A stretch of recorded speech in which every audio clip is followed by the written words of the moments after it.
नमस्कार। बोधि टेक्निकल में आपका स्वागत है। आज हम लोग जो टॉपिक डिस्कस करने वाले हैं वो है प्रतिरोध, जिसे इंग्लिश में रेजिस्टेंस बोला जाता है। आपको टर्म से ही पता चल रहा होगा, प्रतिरोध विरोध शब्द से मतलब मिलता जुलता है। बेसिकली प्रतिरोध जो है एक गुण है जो इलेक्ट्रिक परिपथ है, विद्युत परिपथ का गुण है जो कि विद्युत धारा प्रवाह का विरोध करता है। बेसिकली प्रतिरोध हम परिभाषा से शुरू करते हैं कि प्रतिरोध एक वह गुण है जो विद्युत धारा मतलब इलेक्ट्रॉन के प्रवाह का विरोध करता है। बेसिकली विद्युत धारा जो है इलेक्ट्रॉन का प्रवाही होता है, जिसका हम कह सकते हैं, इस परिभाषा में हम समझ सकते हैं कि प्रतिरोध किसी भी मटेरियल का वह गुण है जो विद्युत धारा या इलेक्ट्रॉन के प्रवाह का विरोध करता है। ठीक है, मतलब मटेरियल का विरोध मटेरियल में प्रवाहित होने वाली विद्युत धारा का विरोध करने का क्षमता जो होता है वो प्रतिरोध कहलाता है। इसे जो है आर द्वारा सूचित किया जाता है और इसका जो मात्रक होता है वो ओम होता है। ठीक है, मात्रक जब आपसे बात किया जाएगा कि मात्रक क्या होता है तो आप कह सकते हैं कि ओम होता है, और इसको सूचित जो किया जाता है ना आर, बेसिकली रेजिस्टेंस का फर्स्ट लेटर जो कैपिटल लेटर है आर, उससे सूचित किया जाता है। ठीक है, हाँ, एक चीज और बता सकते हैं कि ये प्रतिरोध का इस्तेमाल करके किसी भी सर्किट में, किसी भी विद्युत परिपथ में करंट का मान को कम या ज़्यादा किया जा सकता है। प्रतिरोध का इस्तेमाल करके किसी भी इलेक्ट्रिकल परिपथ में विद्युत धारा का मान का जो है वैल्यू कम या ज़्यादा किया जा सकता है। ठीक है, हाँ, एक चीज़ और है कि प्रत्येक मटेरियल का जो अपना अपना जो उसका प्रकृति है उसके अनुसार उसका प्रतिरोध होता है। मतलब किसी मटेरियल का प्रतिरोध ज़्यादा हो सकता है, किसी मटेरियल का प्रतिरोध कम हो सकता है, किसी मटेरियल का प्रतिरोध बहुत ज़्यादा हो सकता है। जैसे आप समझ सकते हैं, एग्जाम्पल के तौर पर समझ सकते हैं कि जैसे लोहा है, तांबा है, चांदी है, एल्युमिनियम है, मतलब जितना भी मेटेलिक मटेरियल है उसका प्रतिरोध काफ़ी कम होता है, काफ़ी कम होता है। और उसी प्रकार से हम दूसरा समझ सकते हैं कि जैसे इंसुलेटिंग मटेरियल है, जैसे पोर्सिलीन है, अवरक है, लकड़ी है, कार्बन है, इसका कार्बन नहीं, लकड़ी जो है उसका जो प्रतिरोध जो होता है वो काफ़ी ज़्यादा होता है। पोर्सिलीन का भी प्रतिरोध काफ़ी ज़्यादा होता है और अवरक का भी प्रतिरोध जो होता है वो काफ़ी ज़्यादा होता है। तो हम समझ सकते हैं कि प्रकृति के अनुसार किसी भी मटेरियल का प्रतिरोध का मान निर्भर करता है। ठीक है, प्रतिरोध का मान उसके प्रकृति पे भी निर्भर करता है। हाँ, साथ ही साथ उसके लंबाई पे भी निर्भर करता है और उसका एरिया पे भी निर्भर करता है, मतलब आकार पे भी निर्भर करता है। ठीक है, और साथ में जो वेदर का कंडीशन है, मतलब वातावरण का जो टेम्परेचर है उस पर भी डिपेंड करता है, उसके कंडीशन पे भी डिपेंड करता है। जैसे मान लीजिए बारिश का मौसम है तो उसमें प्रतिरोध थोड़ा सा वेरी करेगा। अगर ड्राई है, मतलब गर्मी का मौसम है, तो उसमें भी प्रतिरोध कुछ वेरी करता है। बेसिकली किसी भी मटेरियल का प्रतिरोध जो है उसके प्रकृति, आकार और वातावरण का टेम्परेचर पे डिपेंड करता है कि उसका मटेरियल का प्रतिरोध कैसा होगा या कितना होगा। ठीक है, इसमें हम एक चीज़ और बताना चाहते हैं कि चांदी का प्रतिरोध जो होता है ना सबसे कम होता है। ठीक है, चांदी जो मेटल है उसका प्रतिरोध जो है सबसे कम होता है। तो आपको एग्ज़ाम में जब आप प्रतियोगी परीक्षा का इस्तेमाल मतलब तैयारी कर रहे हैं तो आप याद कर सकते हैं कि ये काफ़ी बार क्वेश्चन पूछा जाता है और लोग कंफ्यूज भी हो जाते हैं कि चांदी का जो ऐसे पूछा जाता है कि किस निम्न में से किसका प्रतिरोध कम होगा, चांदी, तांबा, एल्युमिनियम और एक और कोई मटेरियल रहेगा। तो लोग क्या करते हैं, तांबा टिक लगा के आ जाते हैं, मतलब आंसर तांबा करके आ जाते हैं। क्यों? क्योंकि उनको ये लगता है कि यार सबसे ज़्यादा इस्तेमाल तो तांबा का होता है, इसलिए प्रतिरोध भी तांबा का सबसे कम होता होगा। लेकिन ऐसा नहीं है।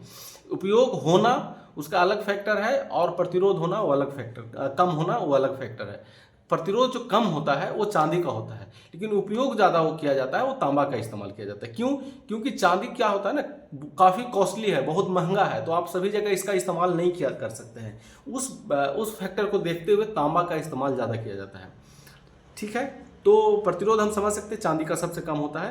तो हाँ, एक चीज़ और है कि प्रतिरोध को मापने के लिए ओम मीटर का इस्तेमाल किया जाता है। ध्यान रखिएगा, कभी कभी पूछा जाता है एग्जाम में कि प्रतिरोध को मेजरमेंट करने के लिए कौन सा इक्विपमेंट इस्तेमाल किया जाता है, तो ओम मीटर का इस्तेमाल किया जाता है। परंतु एक चीज़ और है इसमें कि अगर कम वैल्यू का रेजिस्टेंस का मेजरमेंट करना है, जैसे मिली ओम है, माइक्रो ओम है, अगर उस वैल्यू में अगर हमको उसका वैल्यू मेजर करना है तो उसमें व्हीटस्टोन ब्रिज का भी इस्तेमाल किया जाता है। तो हम इसमें व्हीटस्टोन ब्रिज क्या होता है, कैसे वर्क करता है, इसमें हम एक अलग लेक्चर में बात करेंगे क्योंकि ये अलग टॉपिक है।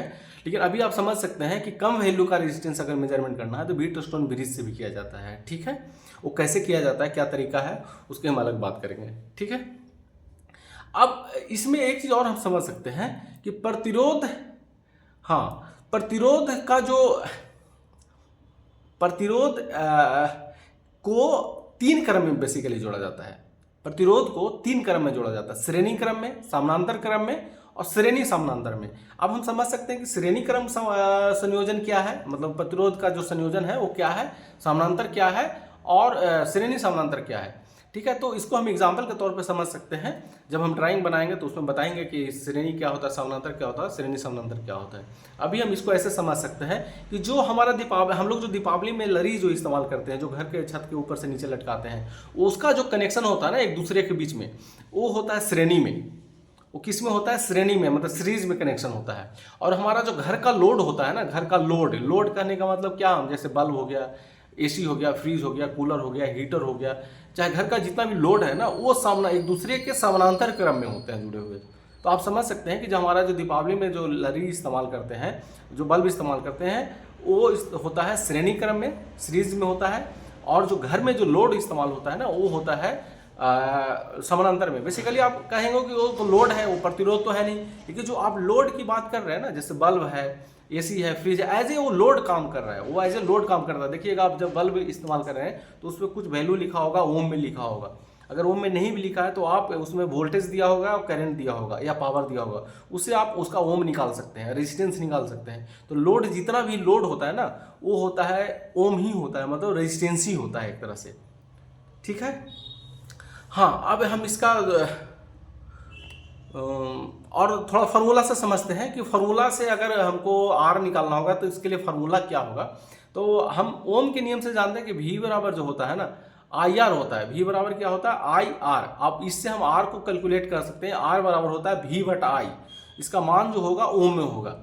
ठीक है, मान ओम में होगा, मतलब इसका आर का वैल्यू हमको लिखना होगा तो हम क्या करेंगे, ओम में लिखेंगे। 5 ओम, 10 ओम, 20 ओम, 50 ओम, 100 ओम या मिली ओम, माइक्रो ओम, कभी भी रेजिस्टेंस का मान होगा ना, वो ओम में होगा। ठीक है, इसको प्रतिरोध का एक छोटा सा, मतलब छोटा नहीं बहुत बड़ा एक नुकसान भी है कि इसमें किसी भी परिपथ में अगर करंट का फ्लो हो रहा है और उसमें प्रतिरोध के कारण क्या होता है, लॉस होता है। प्रतिरोध होता है, उसके कारण लॉस होता है। हाँ, जब लॉस का ज्ञात करना हो तो एक फार्मूला लगता है, वो भी आप नोट कर सकते हैं कि I²R। अब आपसे पूछा जाए कि मान लीजिए कोई सर्किट है, इलेक्ट्रिकल सर्किट है, उसमें प्रतिरोध दिया है और करंट दिया है, बोला जाएगा कि इसमें कितना लॉस हो रहा है, कि लॉस किसके कारण होता है, प्रतिरोध के कारण होता है, तो कितना लॉस होता है। इसके लिए फार्मूला जब इस्तेमाल करना होगा तो इस्तेमाल करेंगे I²R और इसका वैल्यू होगा वाट में होगा। ठीक है, इसका वैल्यू वाट में होगा। पावर लॉस अगर किसी भी सर्किट का निकालना है तो I²R होगा। हाँ, R बराबर एक और फार्मूला होता है ρL/A। बेसिकली ρL/A, इसका मतलब ये हो गया कि R का मान L पे, मतलब मटेरियल का लंबाई पे, उसके एरिया पे डिपेंड करता है। अगर किसी भी प्रतिरोध का लंबाई बढ़ाएंगे तो प्रतिरोध बढ़ेगा और किसी भी मटेरियल का अगर लंबा एरिया बढ़ाएंगे तो उसका प्रतिरोध का मान कम होगा, क्योंकि फार्मूला होता है R बराबर ρL/A। ठीक है, इस फार्मूला से समझ सकते हैं लंबाई बढ़ाने पर प्रतिरोध का मान बढ़ता है और एरिया बढ़ाने में प्रतिरोध का मान घटता है। ठीक है, अब हम बात कर सकते हैं कि श्रेणी क्रम में अगर प्रतिरोध जुड़ा हुआ है तो क्या फार्मूला इस्तेमाल करना होगा। श्रेणी क्रम में जैसे हम दीपावली की लाइट की बात कर रहे थे, तो उसमें अगर प्रतिरोध जुड़ा हुआ है तो टोटल प्रतिरोध बराबर होगा R1 + R2 + R3, मतलब जितना भी प्रतिरोध लगा है वो टोटल जुड़ जाएगा। ठीक है, सब प्लस हो जाएगा। हाँ, अगर समानांतर में है तो इसके बराबर फार्मूला होता है 1/R बराबर होता है 1/R1 + 1/R2 + 1/R3, और जितना भी लगा हुआ है वो इसे 1/, करते करते आगे बढ़ सकते हैं। ये होता है समानांतर क्रम के लिए फार्मूला। ठीक है, तो हम कितना फार्मूला समझ गए, 1 2, मतलब R बराबर V/I, I²R, R बराबर ρL/A और R बराबर R1 + R2 + R3, और एक और हो गया समानांतर क्रम के लिए 1/R बराबर 1/R1 + 1/R2 + 1/R3। आगे इसमें हम बढ़ते जाएंगे। ठीक है, तो हो गया 1 2 3 4 5 फार्मूला हम लोग समझ लिए। ठीक है, अब हम इसके फिर से थोड़ा सा बात कर लेते हैं कि अब जो प्रतिरोध का जो मात्रक होता है वो ओम होता है। कभी भी हम प्रतिरोध का मात्रक लिखेंगे वो ओम में लिखेंगे, और उसका सिंबल होता है ओम, ऐसे करके होता है। जब हम इसको लिखेंगे ना तो हम बता देंगे कि कैसे लिखा जाता है। ठीक है, इसे आर द्वारा सूचित किया जाता है, कैपिटल आर द्वारा सूचित किया जाता है, और इसको मेजरमेंट करने के लिए ओम मीटर और व्हीट और स्टोन ब्रिज दोनों का इस्तेमाल किया जाता है। ठीक है, ओम मीटर ज़्यादा पूछा जाता है कि रेजिस्टेंस मेजरमेंट करने के लिए किसका इस्तेमाल किया जाता है, तो ओम मीटर द्वारा मेजरमेंट किया जाता है। इसमें हम दो चीज़ और समझ सकते हैं कि रेजिस्टेंस से फायदा क्या है और रेजिस्टेंस से नुकसान क्या है। रेजिस्टेंस से हमको फायदा भी है और रेजिस्टेंस से नुकसान भी है। और फायदा कैसे है और नुकसान कैसे वो समझ सकते हैं कि मान लीजिए कोई सर्किट है, विद्युत परिपथ है, उसमें करंट का मान को हमको कंट्रोल करना है। कंट्रोल करने का मतलब कि अगर हमको ज़रूरत है कम तो कम करना है, और ज़्यादा है तो ज़्यादा करना है, ज़्यादा ज़रूरत है तो ज़्यादा करना है। ठीक है, तो उसमें हम प्रतिरोध को जोड़ करके उसके जो उसका मान है, विद्युत धारा का मान है, उसको कम या ज़्यादा कर सकते हैं। ठीक है, तो ये हमारा फ़ायदा है, बहुत बड़ी फ़ायदा है। आपको ऐसा लग रहा होगा कि नहीं ये तो बहुत छोटा फ़ायदा, ऐसा नहीं है। जैसे आप जो हम मोटर में स्टार्टर इस्तेमाल करते हैं उसमें क्या होता है, प्रतिरोध जुड़ा हुआ रहता है। तो हम उसका अगर प्रतिरोध नहीं जोड़ेंगे तो उसको मोटर को आप स्टार्ट नहीं कर पाएंगे। तो बहुत बड़ा फायदा है कि हम करंट के मान को अपने अनुसार एडजस्ट कर सकते हैं, कम या ज़्यादा कर सकते हैं, बहुत बड़ा फायदा है।